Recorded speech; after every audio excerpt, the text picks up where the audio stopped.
Les briques de Lego font partie de nos vies. Elles sont partout. Dans les imaginaires débordants des enfants, elles peuvent aussi être douloureuses sous les orteils de parents maladroits, ou même entre les mains expertes d'adultes créatifs ou nostalgiques depuis quelques années. Lego est partout. L'histoire de Lego pullule de chiffres déjà. Mais les Lego sont dans les classes également. Force est de constater que nombre d'enseignants utilisent également les briques pour visualiser des concepts algébriques, jeux de mots, de mathématiques abordés à l'école. Y aurait-il des ponts insoupçonnés entre les Lego et les maths ? À en croire certains chercheurs qui vont même nous entraîner dans le monde des combinaisons à grand renfort de maths de haut vol, on dirait bien que oui. Bienvenue dans le monde mathématique des Lego, bienvenue sur Maths en tête.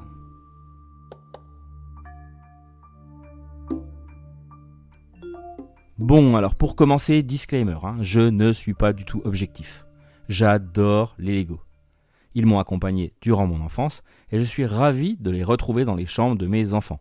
Enfin, quand ils sont rangés bien sûr et qu'ils ne traînent pas sournoisement sur le tapis. L'aventure Lego n'est pas toute jeune. Elle est née en 1932 au Danemark, fondée par Ole Kirk Christensen.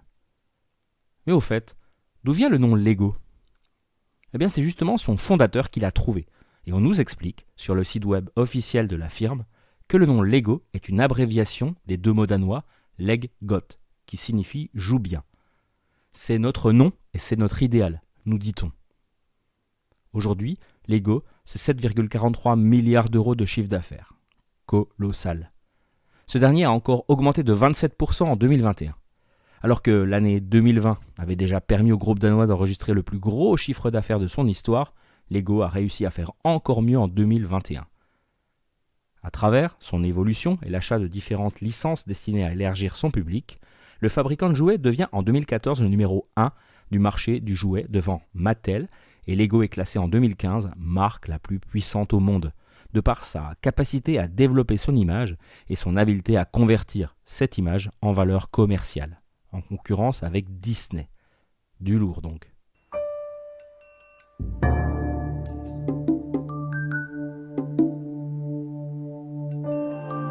Bon, restons dans les chiffres. En vrac. Au cours des 60 dernières années, Lego a fabriqué plus de 327 milliards d'éléments différents. Les dimensions des pièces de base sont hyper calibrées, optimisées pour les imbrications et les mises à niveau. Voir schéma dans les sources. Au fil des ans, de nombreux records du monde à base de Lego ont été établis et battus. En décembre 2017, par exemple, la mairie de la ville israélienne de Tel Aviv a présenté la plus haute construction du monde en Lego avec une tour de 36 mètres de hauteur. Lego, c'est 27 300 employés et 904 boutiques dans le monde et une présence dans 130 pays. 11 695. C'est le nombre de briques du nouveau set Lego sorti en 2021 où on doit construire une carte du monde murale de 104 cm par 65. Chaque seconde, environ 10 000 briques de Lego sont fabriquées et vendues dans le monde. Ce sont donc quelques 31 milliards de Lego qui sont produits mondialement chaque année. Par comparaison, c'était 20 milliards en 2005. 7 boîtes de Lego et 983 briques de Lego sont vendues chaque seconde à travers le monde. Plus de 400 millions d'enfants et d'adultes jouent chaque année avec des briques de la marque. Depuis 1949, la compagnie Lego a fabriqué plus de 327 milliards d'éléments. Et saviez-vous qu'il existe 5 parcs d'attractions Legoland sur la planète ? Et 2 films Lego Movie sortis au cinéma.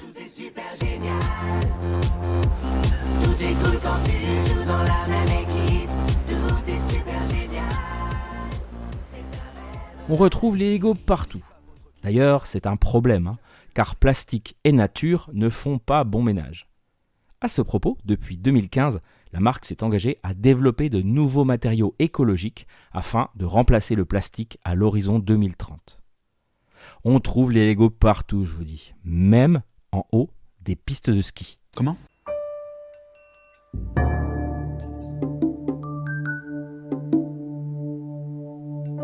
C'est concret, un Lego, idéal pour donner corps à des concepts plus abstraits. C'est probablement une de ces raisons qui fait qu'on les retrouve en particulier à l'école, dans certains cours de maths.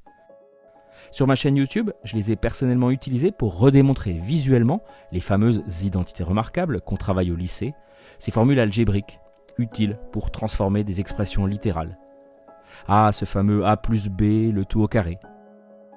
On trouve également des enseignants de collège qui travaillent les fractions avec des briques de différentes tailles, déployant des trésors d'ingéniosité pour expliquer les règles qui régissent les nombres fractionnaires à base de Lego. Et l'école primaire n'est pas en reste. Composer, décomposer des nombres, procéder à des opérations, comparer des quantités, comprendre les symétries, travailler sa vision dans l'espace. Il y a beaucoup de choses à faire avec les Lego. Mais chose plus surprenante encore, comme je vous le disais, en haut des pistes du Mont d'Or en Auvergne, on trouve une pancarte d'infos culturelles où on peut lire « Le savais-tu ? 16 briques au format 2x4 peuvent se combiner de 915 103 756 façons différentes. » Fin de citation. Les Legos sont vraiment partout. La combinatoire, c'est une branche des maths qui étudie les configurations de collections finies d'objets et les dénombrements. Allez, on va vérifier ça tout de suite. Alors a priori, en cherchant un peu, on réalise qu'il y a un problème. Une erreur sur cette pancarte du Mont d'Or. Ce n'est pas 16 briques, mais seulement 6 de 2x4 pour combiner nos 915 millions de possibilités. Ça paraît fou, juste 6 briques. Commençons par une tour. 6 étages pour 6 briques. Eh bien déjà, ça fait 102 981 500 combinaisons possibles. Des gens ont testé ça pour nous et tout est dans les sources comme toujours. Mais quelques explications rapides quand même, juste pour vous éclairer sur la manière dont ça a été dénombré. Commençons simple, par 2 briques de 2x4. Si on fixe la position de la brique Lego inférieure, la seconde peut être placée sur le dessus de 46 manières différentes et je vous ai joint dans les sources une image qui représente ces 46 manières.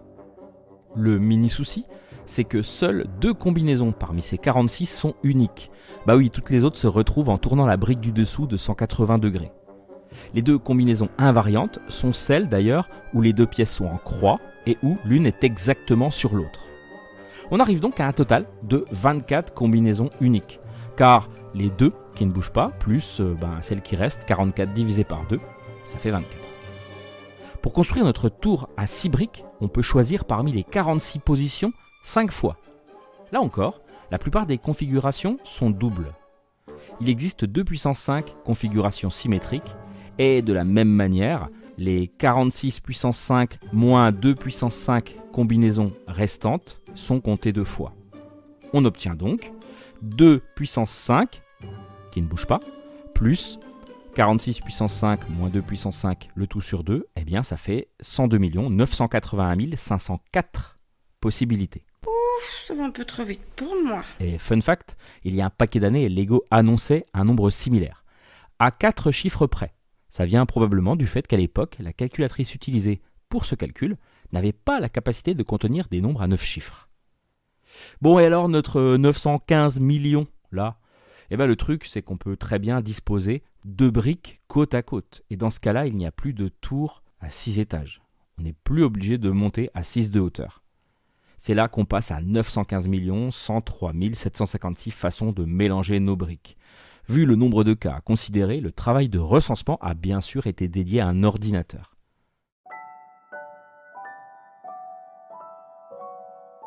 Une nouvelle fois, on pourrait trouver la chose futile. Mais les techniques mises en œuvre pour relever de tels défis de dénombrement ouvrent parfois la porte à des manières de procéder qui permettent de résoudre des problèmes dans d'autres domaines, parfois totalement étrangers. Ça ne serait pas la première fois que ça arrive en mathématiques. Bon, en tout cas, au-delà de tout ça, il faudra quand même penser à changer cette pancarte en haut des pistes du Mont d'Or. Ce n'est pas 16, c'est 6 briques.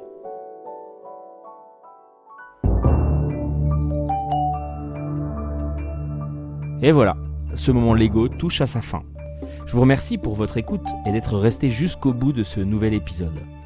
Si vous voulez soutenir le podcast, n'oubliez pas de vous abonner et d'aller mettre 5 étoiles sur Apple Podcast ou Spotify, ou les deux. Et ce, même si vous me suivez sur le net ou sur une autre plateforme. Ça m'aide énormément. Et si en plus vous me laissez un commentaire positif, ce sera royal et vous contribuerez à poser votre brique dans le développement de l'émission. Au plaisir de vous retrouver dans le prochain épisode.